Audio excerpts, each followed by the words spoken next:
እንዴት ናችሁ ውድ ቤተሰቦቻችን? ይህ ፉአድ ባህሩ የዩቲዩብ ቻናላችን ነው። እያደመጣችሁን ስለሆነ እጅግ ከልብ አድርገን እናመሰግናለን። የተለያዩ ስፖርታዊ ጉዳዮችን የምናነሳበት የዝውውር ጉዳዮችን በተለይ ሰፋ አድርገን ወደ እናንተ የምናደርስበት ፉአድ ባህሩ የዩቲዩብ ቻናል ላይ ትገኛላችሁ። ለዚህ ቻናል አዲስ የሆናችሁ ውድ ቤተሰቦቻችን ቻናላችንን ሰብስክራይብ እያደረጋችሁ ቆይታችሁን ከኛ ጋር እንድታደርጉ ነው በአክብሮት የምንጋብዘው። የተለያዩ ሀሳብ አስተያየቶችን የእናንተን ሀሳብ አስተያየቶችም እንቀበልና በፕሮግራማችን መጨረሻ መልሰን ወደ እናንተው እናደርሰዋለን። ሀሳቦቻችሁን ጻፉልን፣ ቪዲዮአችንን ላይክ፣ ቻናላችንንም ሰብስክራይብ እያደረጋችሁ ቆይታችሁን ከኛ ጋር እንድታደርጉ ነው በአክብሮት የምጋብዘው። ሀሳብ አስተያየቶቻችሁን ልጽፉልን ትችላላችሁ። የተለያዩ ርዕሰ ጉዳዮችን በዛሬ ፕሮግራማችን ወደ እናንተ እያደረስን ቆይታን እናደርጋለን። ከነዚህ መካከል በተለይ ትልልቆቹን የአውሮፓ ክለቦች የተመለከቱ የዝውውር ጉዳዮች በስፋት እየተነሱ ነውና እነሱን መረጃዎች እያነሳን ቆይታን እናደርጋለን። ሀሳብ አስተያየቶቻችሁን ጻፉልን። ከመሸጋገሪያ በኋላ በድጋሚ ተመልሰን ስንመጣ በቀጥታ ወደ ዝውውር ጉዳዮቻችን የምናመራ ይሆናል። አብራችሁን ቆዩ።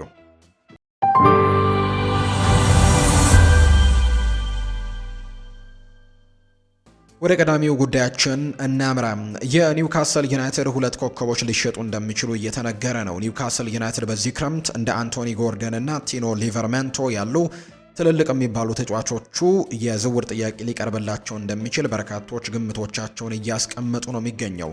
የሽያጭ ዋጋቸውም ይፋ ይደረጋል ተብሎ ይታሰባል። ማክፓይሶቹ ባለፈው ዓመት ኮከብ አጥቂያቸውን አሌክዛንደር ኢሳክን በከፍተኛ የገንዘብ ዝውውር ሊቨርፑልን የተቀላቀለበት አይነት ሁኔታ በዚህ ክረምትም እንዲደገም እንደማይፈልጉ ጭምር ነው ግልጽ የሆነው።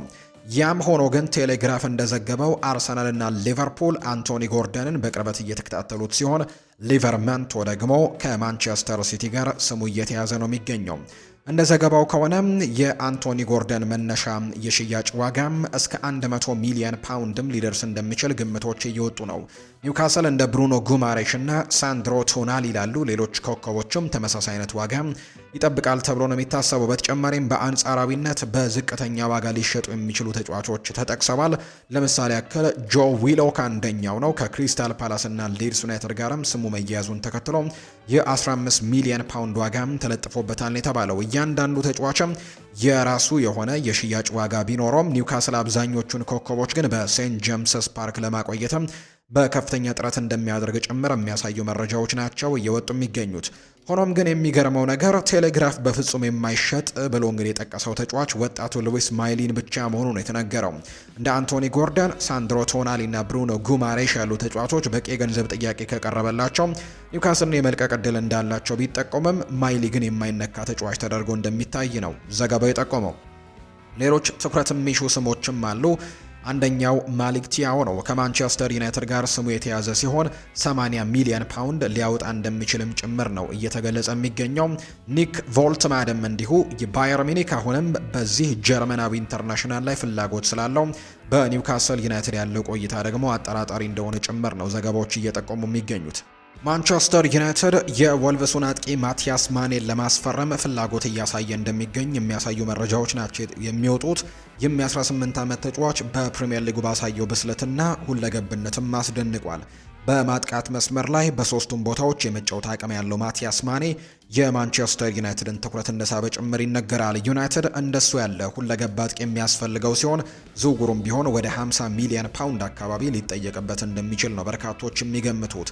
በተመሳሳይ ሊቨርፑልም በተጫዋቹ ላይ ፍላጎት አለው። ተጫዋቹ የት ሊያመራ እንደሚችል ማየቱ አስደሳች ያደርገዋል። ሁለቱም ክለቦች በማጥቃት ክፍላቸው ላይ ተጨማሪ ጥራት የሚፈልጉ ሲሆን የ18 ዓመት ታዳጊ ለወደፊት ጠንካራ ግዢ ሊሆን እንደሚችል ነው በርካቶች የገመቱት። ዲን ጆንስ ለቲም ቶክ ሲናገርም ማቲያስ ማኔ ከዩናይትድ ጋር ስሙ እየተያዘ ነው፣ በዚህ ጉዳይ ላይም በጣም የሚስቡ ሪፖርቶችንም አግኝቻለሁ ነው የሚለው። ምክንያቱም ለክለቡ ቅርበት ያላቸው ሰዎች እሱ የሚስብ አማራጭ እንደሆነና የእሱ ደግሞ አጫውት ለክለቡ ትርጉም የሚሰጥ እንደሆነ ጭምር ነው የሚያምኑት። በማጥቃትና በመሃል ሜዳ ላይ የመጫወት ሁለገብነት ያለው ሲሆን ትልቅ ኮከብ ሆነ የማደግ አቅምም እንዳለው ጭምር ይነገራል። በክረምቱ ሊያደርጉት የሚፈልጉት ነገር ሲታሰብም ኢንቨስት ሊያደርጉባቸው ከሚፈልጓቸው እያደጉ ያሉ ተሰጦች አንደኛው በመሆኑ እሱን ለማስፈረምም መሞከረ ጥሩ ነገር ሊሆን እንደሚችል ጭምር ነው የሚታመነው። በፕሪምየር ሊግ ውስጥ ስማቸው የናኙ ኮከቦችን ለማስፈረም እንደሚፈልጉ ይታወቃል። ነገር ግን እንደዚህ አይነት ተጫዋቾችን ማስፈረም መጀመር ይፈልጋሉ። በተለያዩ ቦታዎች ላይም እንደ ሽፋን ሊያገለግል መቻሉ ከዩናይትድ ጋርም የሚያያዙ ወሬዎች ትኩረት የሚገባቸው እንዲሆኑ ጭምር ነው እንደሚፈለግ እየተገለጸ የሚገኘው። ለማንቸስተር ዩናይትድ ወይም ለሊቨርፑል የመጫወት እድል ለወጣቱ አጥቂም ፈታኝ ይሆናል ተብሎ ነው የሚጠበቀው። ይኸውም ደግሞ በሙያው ቀጣዩ ትክክለኛ እርምጃ ሊሆን እንደሚችልም እየተገመተ ነው። ወልቨስ በክረምቱ ወደ ታችኛው ሊግ ሊወርድ ስለሚችል እሱ ግን በከፍተኛው ሊግ መቆየትን ነው የሚፈልገው። ሁለቱ ክለቦች ያንን እድል ሊሰጡት እንደሚችሉ ጭምር እየተነገረ ነው። ሁለቱም ክለቦች የሚጠየቀውን ዋጋ የመክፈል የገንዘብ አቅምም አላቸው። ሁኔታው እንዴት እንደሚቀጥል ማየቱ ደግሞ ይስባል ተብሎ ነው የሚታሰበው። ምንም እንኳን በአሁኑ ወቅት የ50 ሚሊዮን ፓውንድ ዋጋ ደግሞ የሚያስከፍል ስራ ባይሰራም ወደፊት ግን ሊያሳካው የሚችል ነገር ደግሞ እንደሆነ ጭምር ነው እየተገለጸ የሚገኘው። ካርል ኢታኢዮንግ ከሌቫንቴ ጋር ለመለየት ስሙ እየተነሳ ሲሆን የስፔኑ ክለብ ተጫዋቹ እንዲሄድ ፍቃደኛ ነው።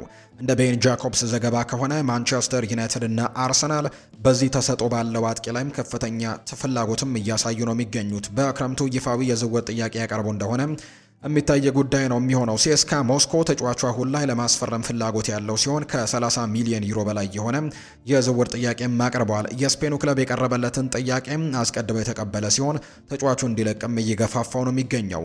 ሆኖም ግን ተጫዋቹ በአሁኑ ወደ ሩሲያ የመሄድ ፍላጎት የለውም። ይህም የማንቸስተር ዩናይትድ እና ለአርሰናል እሱን ለማስፈረም እድል ሊከፍትላቸው እንደሚችል ነው የሚታመነው። ሁለቱም ክለቦች በማጥቃት መስመራቸው ላይ ተጨማሪ ጥልቀትና ሌሎች ነገሮችም የሚያስፈልጋቸው ሲሆን ይህም የ22 ዓመቱ ተጫዋች ተመራጭ ዝውውር ሊያደርገው እንደሚችል ነው የሚታመነው።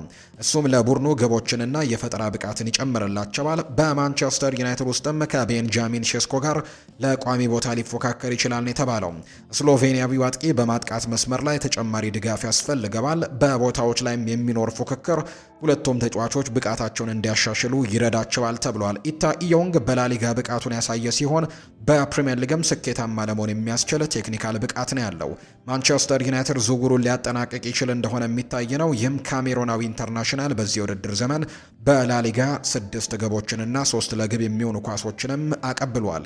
በሌላ በኩል አርሰናል በማጥቃት ክፍሉ ላይ ተጨማሪ ጥልቀትን ይፈልጋል። ኢታኢዮንግ ከቪክተር ዮኬሬሽ ጋር ለቋሚ ቦታ ሊፎካከር ይችላል። ስዊድናዊው ኢንተርናሽናል ቪክተር ዮኬሬሽ የሚጠበቅበትን ያክል ብቃት ማሳየት ባለመቻሉ አርሰናል በማጥቃት መስመሩ ላይ ተጨማሪ ጥንካሬን ይፈልጋል። አርሰናል ይህንን የላሊጋ አጥቂ ለማስፈረም ዝግጁ መሆናቸውን የምንመለከት ይሆናል ተብሎ ነው የሚታሰበው። ተጫዋቹ በ30 ሚሊዮን ዩሮ አካባቢ ለማስፈረም እንደሚቻል ግልጽ ነው። ዝውውሩ ወደፊት እጅግ አትራፊ ሊሆን ይችላል። እሱ ትልቅ አቅም ያለው ተሰጥኦ ተጫዋች በመሆኑ ለዝውውሩ የሚወጣው ወጪ ደግሞ በቀላሉ ማረጋገጥ ይቻላል ተብሎ እንደሚታሰብ ነው መረጃው የወጣው። ሌላኛው የምናነሳው ጉዳይ የአሊሃንድሮ ባልዴን የተመለከተ ጉዳይ ይሆናል። ይህ የ22 ዓመት ተጫዋች አሁን ላይ ምርጥ ብቃቱ ላይ አይደለም። ይህም ደግሞ ክለቡ ተጫዋቹ እንዲሄድ ፍቃደኛ እንዲሆን ሊያደርገው ይችላል።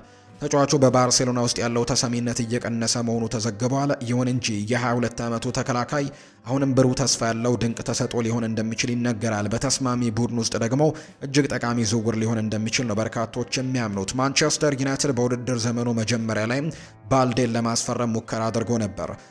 ፌጂያስ ባወጣው ዘገባ መሰረት ማንቸስተር ዩናይትድ የተጫዋቹን ሁኔታ በቅርበት እየተከታተለ ሲሆን ለተጫዋቹም የ40 ሚሊዮን ዩሮ ጥያቄም ለማቅረብ ጭምርም እንዲሁ እያሰበ እንደሚገኝ ነው መረጃዎች እየወጡ የሚገኙት። በክንፍ ተከላካይ ወይም ፉል ባክ ቦታ ላይ ጥራትና ተጨማሪ አማራጭ የሚፈልጉ ሲሆን እንዲሁ ባልዴ ለቡድኑ ምርጥ የረጅም ጊዜ ኢንቨስትመንት ሊሆን እንደሚችል በርካቶች ይገምታሉ። እሱ በኦልትራፎርድም የሉክሾ ተስማሚ የረጅም ጊዜ ተተኪ ሊሆን ይችላል። ማንቸስተር ዩናይትድ በ40 ሚሊዮን ዩሮ ሊያስፈርመው ከቻለ ባልዴ ብልህነት የተሞላበት ዝውውር መሆኑን ሊያረጋግጥም ይችላል። ከፍተኛ ደረጃ ላይ የሚደርስ ተጫዋች የመሆን አቅም ያለው ሲሆን የማንቸስተር ዩናይትድ እሱን ለማስፈረምም ተጠቃሚ ይሆናል ተብሎ ነው የሚታሰበው። ማንቸስተር ዩናይትድ ወጣት ተጫዋቾችን በማሳደግ ረገድ ጥሩ ታሪክ ስላለው ባልዴ በራስ የመተማመን ስሜቱን እንዲመልስ ሊረዱት ይችላሉ። ይህ ተጫዋች በሩበን አሞሪም ስርም የዝውውር ኢላማ እንደሆነ ጭምር ነው የሚነገረው። ወደ ፕሪሚየር ሊግ መዘዋወር ለዚህ ወጣት ተከላካይ ተመራጭ ሊሆን ይችላል። በማንቸስተር ዩናይትድ ቤት ውስጥም አስፈላጊ ተጫዋች ለመሆንና በሜዳው በሁለቱም አቅጣጫዎች በመከላከልም ሆነ በማጥቃት አስተዋጽኦ ለማድረግ አልሞ ነው የሚነሳው። ማንቸስተር ዩናይትድ ዝውውሩን ሊያጠናቅቅ ይችል እንደሆነ የሚታይ እንደሆነ መረጃዎችም እያወጡ ይገኛሉ። ክለቡ ባለፉት ሳምንታት ትልቅ መሻሻል ቢያሳይም ከታላላቅ ክለቦች ጋር ለመፎካከር ተጨማሪ ጥራት ያላቸው ተጫዋቾች ያስፈልጉታል። በክረምቱ በበርካታ የቡድኑ ክፍሎች ላይ ማሻሻያዎችን ማድረግ የሚጠበቅባቸው ሲሆን ጥራት ያለው የግራ ተከላካይ ማስፈረም ደግሞ ከዋነኛ ቅድሚያ ከሚሰጣቸው ጉዳዮች መካከል አንደኛው ነው። አርሰናል በክረምት የዝውውር መስኮት ኒኮ ዊሊያምስን ከአትሌቲክ ቤልባኦ ለማስፈረም ፍላጎት ይኖረዋል ተብሎ ይታሰባል።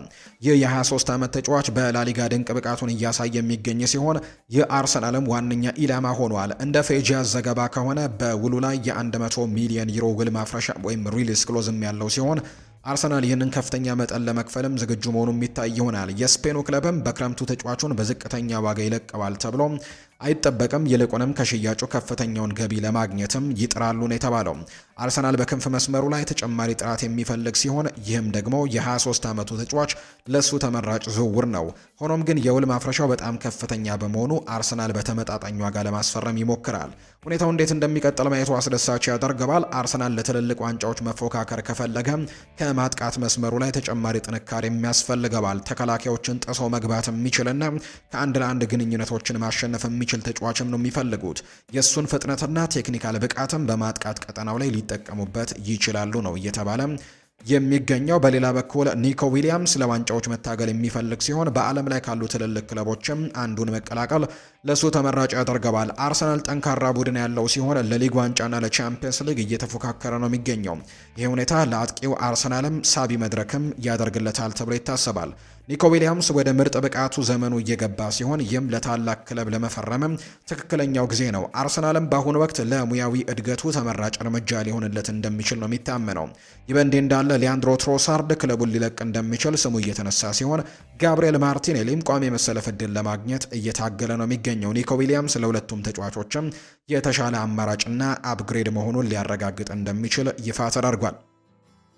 ኒውካስል ዩናይትድ አዲሎን ኮሱኑን ለማስፈረምም የተከላካይ ክፍሉን ለማሻሻልም እየፈለገ ነው። የ25 ዓመቱ ተጫዋች በአታላንታ ቤት በጥሩ ብቃት ላይ የሚገኝ ሲሆን ለሀገሩ አይቮሪ ኮስትም ቁልፍ ተጫዋች ነው። ከኮሶኑ ባለፈው ዓመትም የኒውካስል የዝውውር ኢላማ እንደነበር የምናስታውሰው ነው። እንደ አፍሪካን ፉት ዘገባ ከሆነ ተጫዋቹ 25 ሚሊዮን ዩሮ ዋጋ ተሰጥቶታል። ኒውካስል ዩናይትድ ዝውውሩን ዳር እስኪያደርሰው ድረስም ሊደርስ ይችላል እንደሆነም የሚታይ ነው። ክለቡ በተከላካይ ክፍሉ ላይ ተጨማሪ ጥራት ያስፈልገዋል።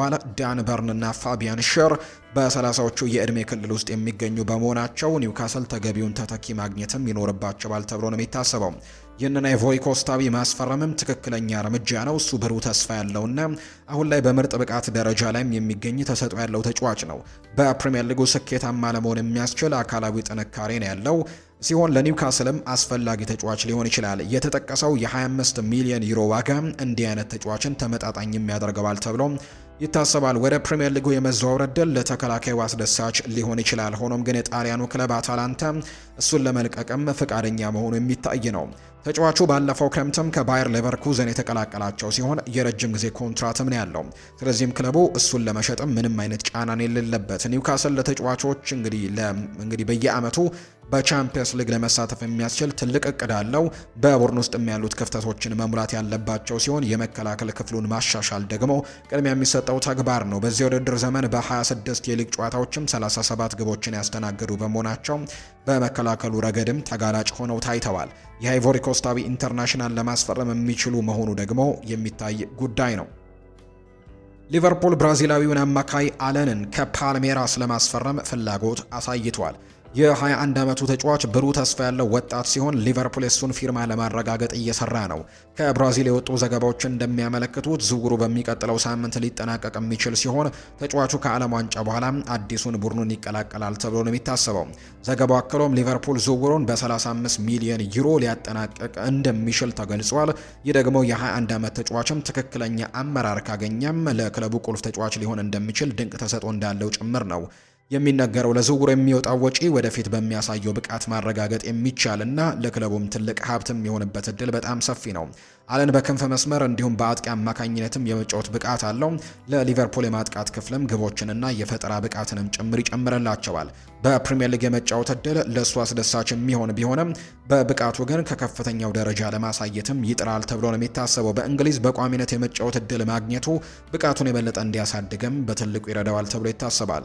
በሊቨርፑል ቀደም ባሉት ጊዜያትም ወጣት ተጫዋቾችን ኮትኩቶ በማሳደግ ረገድ ጥሩ ታሪክ ያለው ሲሆን አለንም የበለጠ እንዲያድግም ሊረዱት ይችላሉ። ዝውውሩ በፍጥነት ማጠናቀቅ ይችሉ እንደሆነ የሚታይ ነው። በርካታ ክለቦችም ከዚህ ጎበዝ ወጣት አማካይ ጋር ስማቸው ተያይዞ የነበረ ቢሆንም አሁን ላይ ግን ሊቨርፑል ዝውውሩን ለማጠናቀቅም በዋነኝነት እየመራ ነው የሚገኘው።